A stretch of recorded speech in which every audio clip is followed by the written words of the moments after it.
Welcome to Princy cooking. நான் இன்னைக்கு செய்ய போகிற ரெசிபி வந்து கறி உப்புமா. வாங்க வீடியோக்குள்ளே போகலாம். தேவையான பொருட்கள் உப்பு, வெங்காயம் 2 வெங்காயம், தக்காளி, இஞ்சி பூண்டு பேஸ்ட், ரவை, மீடியம் ரவை, அப்புறம் மிளகாத்தூள், தனியாத்தூள், கடுகு, உளுத்தம்பருப்பு, அப்புறம் மஞ்சத்தூள், அப்புறமேட்டு கருவேப்பிலை, பச்சை மிளகா, கொத்தமல்லி, அப்புறமா எண்ணெய், தண்ணி தேவையான அளவு. இது மட்டன் எவ்வளோ தேவையோ அவ்வளோ போட்டுக்கலாம். நான் கொஞ்சமாக ரவை எடுத்துக்கிறதுனால கொஞ்சமாக மட்டன் எடுத்துருக்கிறேன். ஸ்டவ் ஆன் பண்ணி ஒரு கடாய் வச்சுருக்கேன். அதில் இப்போ நம்ம ரவையை வறுத்துக்கலாம் நல்லா கோல்டன் ப்ரௌனாக. இப்போ நம்ம எடுத்த 1 கப்பு ரவையை நான் போட்டுக்கிறேன்.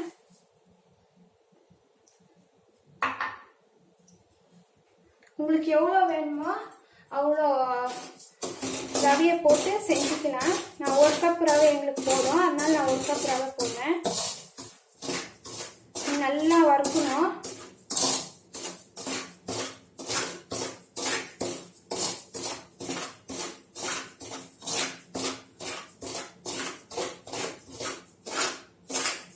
அடி பிடிச்சிடக்கூடாது.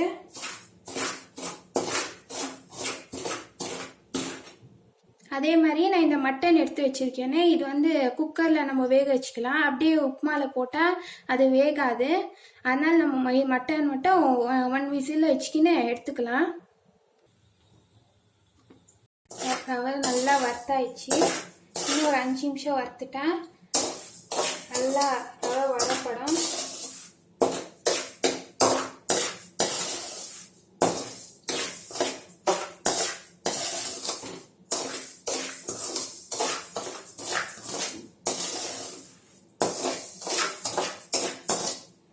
கொஞ்சம் ஜோராக ஃப்ளேம் வச்சுன்னு நல்லா வறுத்துடலாம்.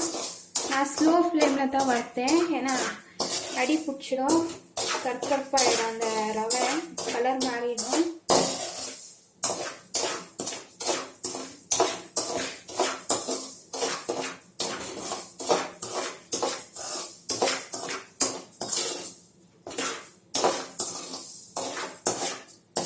ரவை நல்லா வறுப்பட்டு ஆயிடுச்சு. இப்போ இந்த ரவையை நம்ம ஒரு பிளேட்டில் ட்ரான்ஸ்ஃபர் பண்ணி ரவை எடுத்தாச்சு. அதே பாத்திரத்தில் நம்ம எண்ணெய் ஊற்றிக்கலாம்.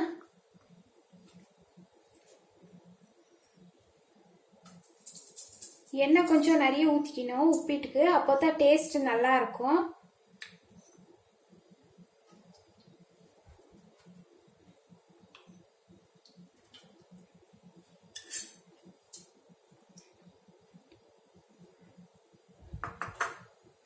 எண்ணெய் நல்லா காயும் போது சூடு ஏறி இருக்கா பார்த்துக்கலாம்.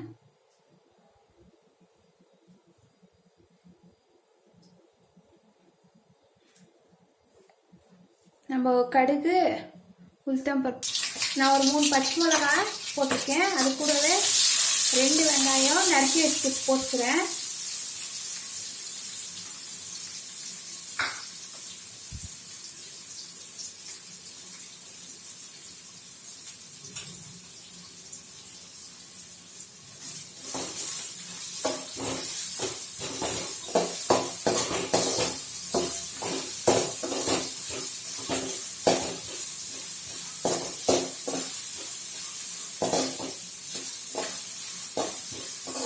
வெங்காயம் நல்லா வதங்கணும். கூட கொஞ்சமாக உப்பு போட்டுக்கலாம், வெங்காயம் வதங்கணும்ட்டு. நான் உப்பு போட்டுருக்கேன், ஒரு பிஞ்ச் அளவு. இப்போ நம்ம எடுத்து வச்சாங்க கருவேப்பிலை போட்டுக்கலாம்.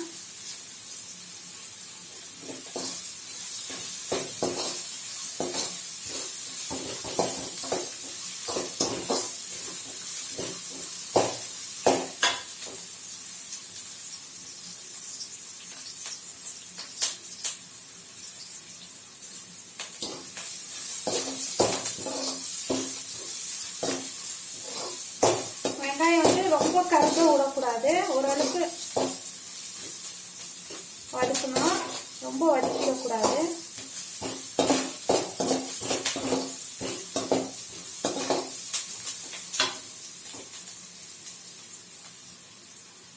இது நல்லா வதங்கிக்கும் போது கொஞ்சமாக இஞ்சி பூண்டு பேஸ்ட் போட்டுக்கலாம். இஞ்சி பூண்டு பேஸ்ட் ஏன் போடுறோன்னா நம்ம மட்டன் போடுறதுனால அதனால ஃப்ளேவர் வரணுன்ட்டு ஒரு பிஞ்சு ஒரு 1/4 ஸ்பூன் இஞ்சி பூண்டு பேஸ்ட்டு அதை போட்டு நல்லா அந்த இஞ்சி பூண்டு வாசனை போகிறளவு நல்லா வதக்கிக்கலாம்.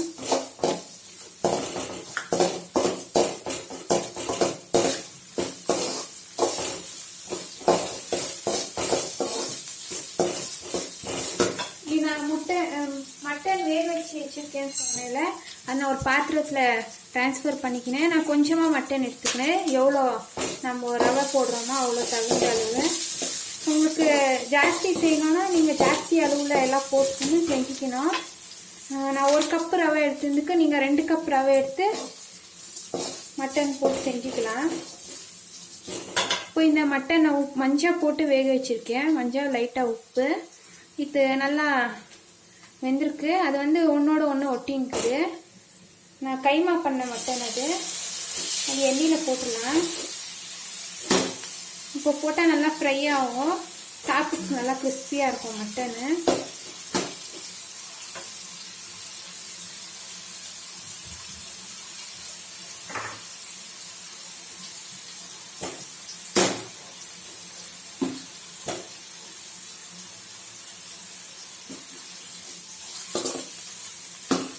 ஒன்றோட ஒன்றா ஒட்டிட்டு நம்மளுடைய பிரிச்சு விட்டுக்கலாம்.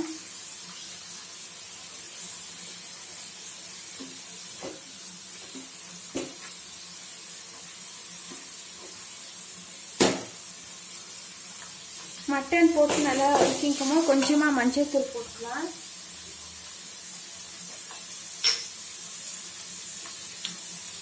கொஞ்சமாக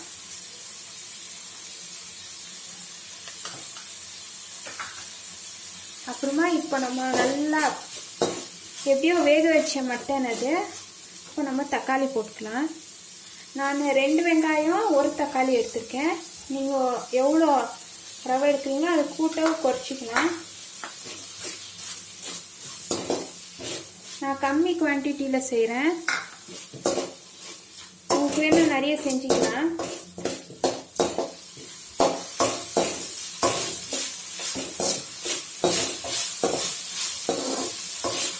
தக்காளி நல்லா மசிஞ்சு வரணும்.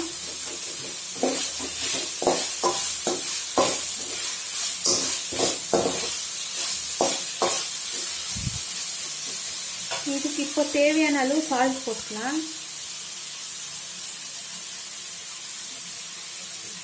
ஏன்னா உப்பு ஜாஸ்தி ஆகிடும். நான் அதனால் அப்பயே ஒரு பிஞ்சு போட்டேன். இப்போ ஒரு 1/4 ஸ்பூன் உப்பு போட்டிருக்கேன். மட்டனுக்கும் கொஞ்சம் உப்பு போட்டிருக்கேன் நான் லைட்டாக.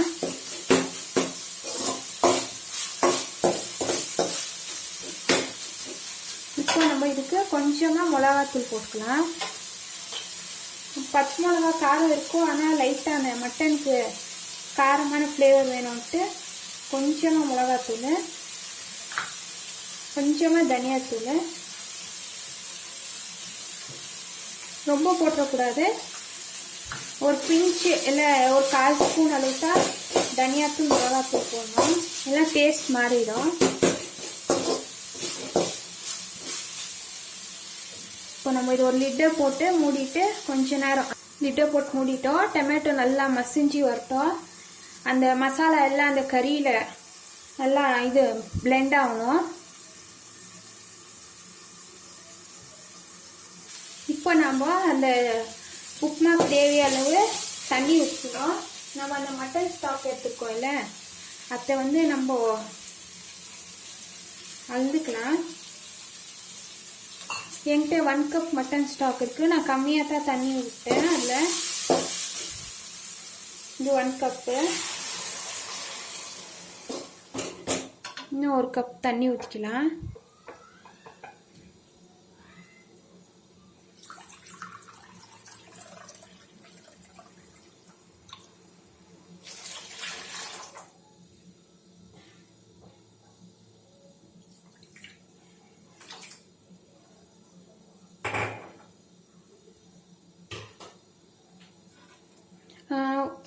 ஒரு கப்பு சேமியாவுக்கு வந்து இது உப்புமாவுக்கு வந்து நம்ம 2 கப்பு தண்ணி ஊற்றணும். நான் கொஞ்சம் கம்மியாக ஊற்றிருக்கேன். ஏன்னா அந்த உப்புமா வந்து நல்லா உதிரியாக வரும். அதனால ரொம்ப தண்ணி ஊற்றிட்டா எல்லாம் வெந்து நல்லா மசிஞ்சிடும். உப்புமா அப்படியே நீங்கள் அப்புறமா ஒரு 1/2 hour விட்டு சாப்பிடும்போது அது கல்லாக இருக்கும். நம்ம வந்து உப்புமா வந்து கொஞ்சம் தண்ணி கம்மியாச்சு அந்த ஸ்டீம்லேயே வேக வைக்கணும். அப்போ நல்லாயிருக்கும். இப்போ உப்பு எவ்வளோ கரெக்டாக இருக்கா நம்ம பார்த்துக்கலாம். இல்லை இன்னும் கொஞ்சமாக உப்பு போடணும்.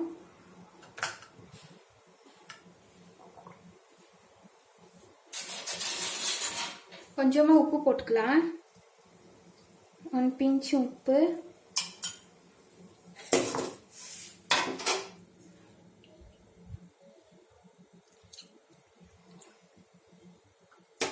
இப்போ நல்லா கொதிக்கணும்.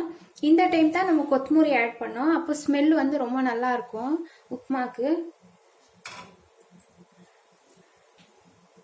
இப்போ நல்லா அந்த தண்ணியெல்லாம் கொதிக்க ஸ்டார்ட் ஆயிடுச்சு, பாயில் ஆகும்.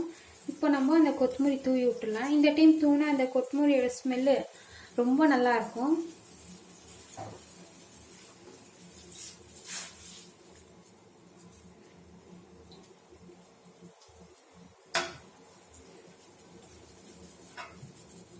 இப்போ நல்லா கொச்சி வரட்டும். அப்புறம் நம்ம அந்த உப்புமா ரவை வறுத்து வச்சுருக்கோம்ல அது இதில் போட்டு நம்ம ஒரு மிக்ஸ் கொடுக்கலாம். நல்லா தண்ணி கொதிக்குது பார்த்தீங்களா? இப்போ நம்ம இந்த ரவையை போடலாம். ஹை ஃப்ளேமில் ரவை போடக்கூடாது, அது கட்டி ஆகிடும். நம்ம இப்போ ஃப்ளேமை ஸ்லோவில் வச்சுக்கிங்க. ரவை கொஞ்சம் கொஞ்சமாக இடி எடுத்து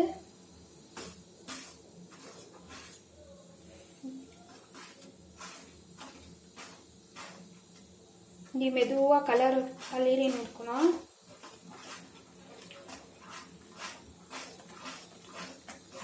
இப்போ மேலே வந்து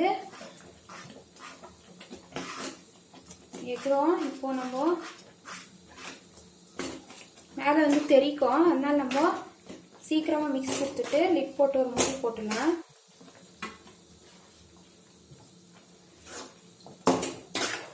நான் தண்ணி வந்து கம்மியாக வச்சுருக்கேன்னு நினைப்பீங்க. இல்லை இது போதுமா இருக்கும் இந்த தண்ணி.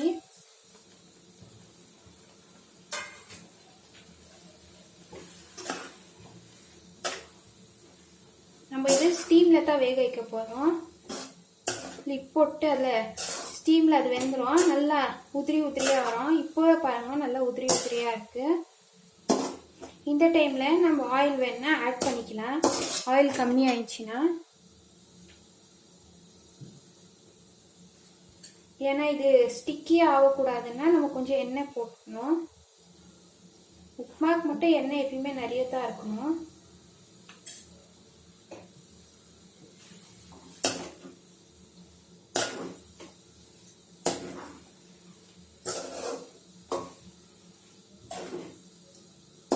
இப்போ நம்ம மூடி போட்டு ஒரு 5 minutes 10 minutes நல்லா வேகணும்.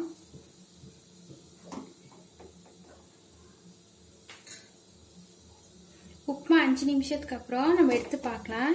நல்லா உதிரியாக உப்புமா ரெடியாக இருக்குது. மட்டன் உப்புமா இங்கே பாருங்க எவ்வளோ உதிரியாக இருக்குது. ரொம்ப ஸ்டிக்கியாக இல்லாத இது வந்து நம்ம சூடு ஆறிட்டா கூட சாப்பிட்றதுக்கு நல்லாயிருக்கும். இங்கே பாருங்க எவ்வளோ நல்லா இருக்குது உதிரியாக உப்புமா. அதே மாதிரி மட்டன் பீஸ் கூட நல்லா அந்த உப்புமாவோடு சேர்ந்து இருக்கு பாருங்க. நம்ம உப்புமா ரெடி. இப்போ நம்ம ஸ்டவ் ஆஃப் பண்ணிடலாம். இங்கே பாருங்க அருமையான உப்புமா ரெடியாக இருக்குது. இங்கே மட்டன் பீஸ் எல்லாம் பாருங்க. இங்கே பார்த்தீங்களா மட்டன் பீஸ் நான் பெரிய பீஸாக போட்டிருக்கேன். அருமையான உப்புமா, நல்லா உதிரியான உப்புமா. நீங்களும் இந்த உப்புமாவை ட்ரை பண்ணி பாருங்க. செஞ்சு பார்த்துட்டு இந்த உப்புமா எப்படி இருக்குது, இந்த மட்டன் உப்புமா எனக்கு கமெண்டில் தெரிவிங்க. என் சேனலை சப்ஸ்கிரைப் பண்ணுங்க, லைக் பண்ணுங்க, ஷேர் பண்ணுங்க. கீழே இருக்கிற நோட்டிஃபிகேஷன் பெல் அமுத்துனீங்கன்னா அப்பப்போ நான் போடுற வீடியோ வந்து உங்களுக்கு அப்லோட் ஆகும். அதே போல் தேங்க்ஸ் ஃப்ரம் மீ. பாய்.